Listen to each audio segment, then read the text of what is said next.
میرے آقا صلی اللہ علیہ وسلم ارشاد فرماتے ہیں قبر میں جو عذاب دیا جاتا ہے جو میں جانتا ہوں اگر تمہیں بتا دوں تو تم گھروں میں رہنا چھوڑ دو اور پاگلوں کی طرح جنگلوں میں بھٹکنے لگو. حضور نے نہیں بتایا، صرف اشارہ کر دیا. اس کا مطلب یہ ہے کہ آقا جو جانتے ہیں وہ کوئی نہیں جانتا. اور یہ بھی میرے رسول کی شان کی بات ہے. حضور وہ سب کچھ جان کر بھی لوگوں کے درمیان محلے میں انسانیت کی حیثیت سے ہے. اس کا مطلب حضور کی عقل اور اپنی عقل دونوں برابر نہیں ہے. ہمیں پتا چلے تو ہم پاگل ہو جائیں.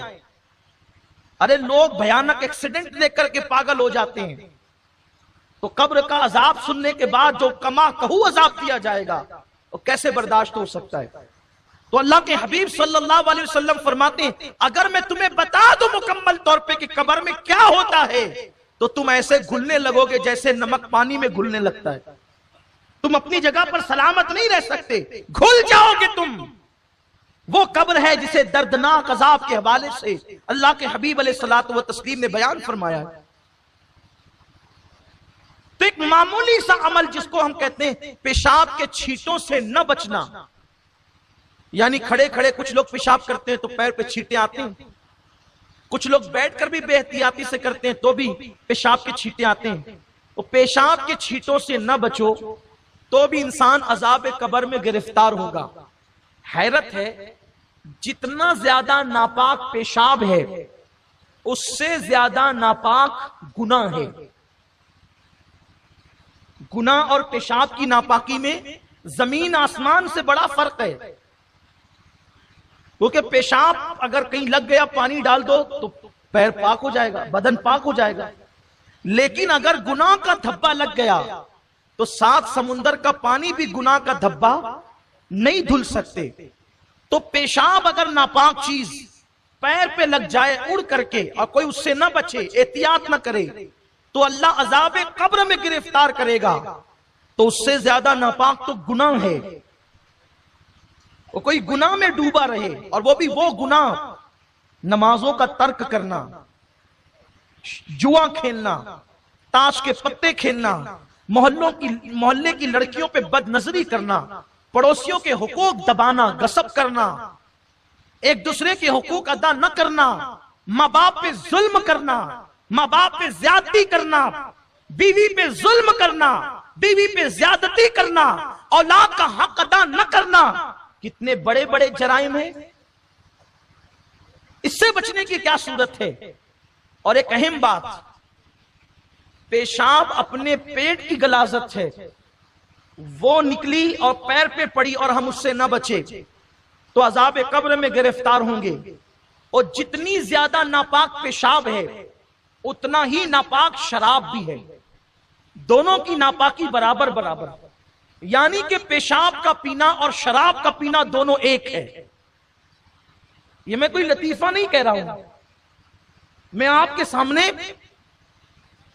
اس کی شرعی حیثیت بیان کر رہا ہوں کہ شراب اسلام میں اتنی ہی ناپاک مانی گئی ہے جتنا کہ پیشاب ناپاک ہے.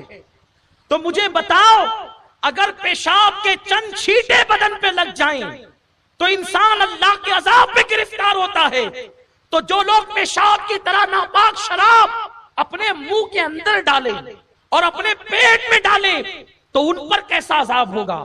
ان پہ عذاب کی کیفیت کیا ہوگی؟ ان پہ عذاب کی سختی کیا ہوگی؟ میرے آقا صلی اللہ علیہ وسلم کے دیوانوں، آیت مبارکہ کا آخری ٹکڑا، اب میں اس پہ نہیں پہنچ سکوں گا، بس ایک بات عرض کر کے اپنی گفتگو مکمل کروں. شاید کسی کی زندگی میں انقلاب پیدا ہو جائے. خدا کے لیے اپنی قبر کی تیاری کرو. قبر میں کسی نے نہیں آنا، نہ کسی مولوی نے، نہ کسی خطیب نے، نہ کسی مقرر نے، نہ کسی دوست نے، نہ کسی ماں باپ نے، نہ کسی یار نے. لیکن یہ بات حق ہے جس کو ضرور کہوں گا کہ قبر میں کسی نے نہیں آنا، لیکن قبر میں مدد کے لیے آمنہ کے لال نے ضرور آنا. اسی لیے قبر کی تیاری کا سب سے بنیادی سبجیکٹ ہے کہ جو آنے والا ہے اس سے اپنا کانٹیکٹ بنا کے رکھو. جو آنے والا ہے اس سے کانٹیکٹ بنا کے رکھو، اس لیے کہ اگر رابطہ بنا رہے گا تو وہاں بگڑی بن جائے گی۔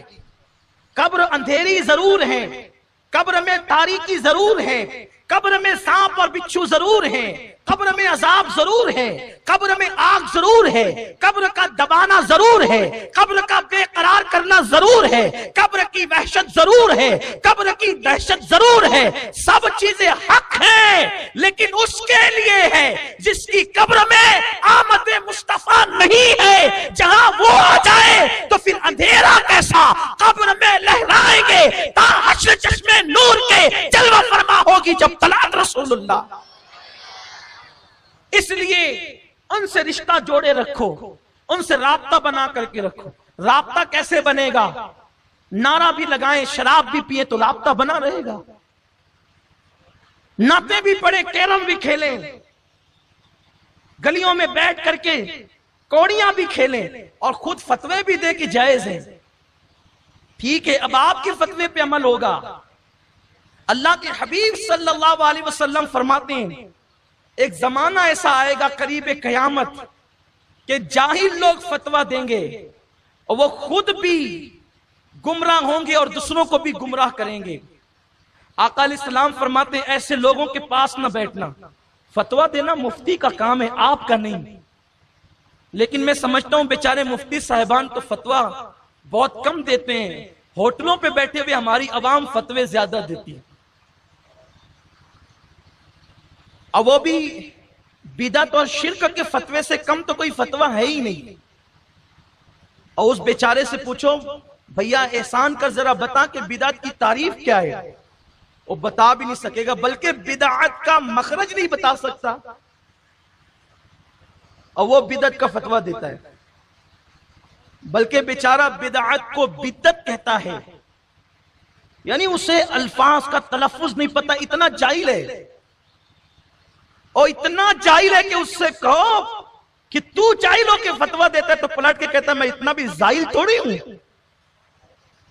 یعنی کہ اس جاہل کو ابھی جاہل کے تلفظ نہیں آتی ہے، اور وہ فتویٰ شرک اور بدعت سے کم کا دینے تیار نہیں۔ کس پر؟ وہ بھی جو چیزیں قرآن اور حدیث سے ثابت ہے اس پر فتویٰ، کھڑے ہو کے سلام پڑھنا بدعت، فاتحہ دینا شرک، کہ یہ کام آپ کا ہے ہی نہیں میرے بھائی، تو عوام میں سے ہے، اپنی اوقات میں رہے۔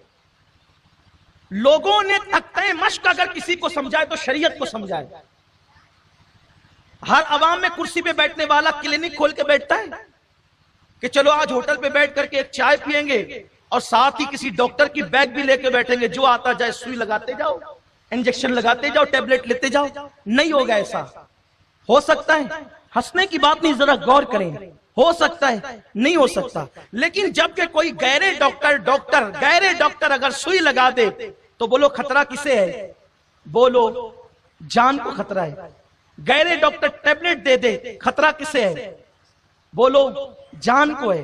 تو جاہل لوگ ہوٹل پہ بیٹھ کر ڈاکٹر کا کام نہیں کرتے، جاہل لوگ ہوٹل کی کرسی پہ بیٹھ کے وکیل کا کام نہیں کرتے، پھر جاہل لوگ ہوٹل پہ بیٹھ کے مفتی کا کام کیوں کرتے ہیں؟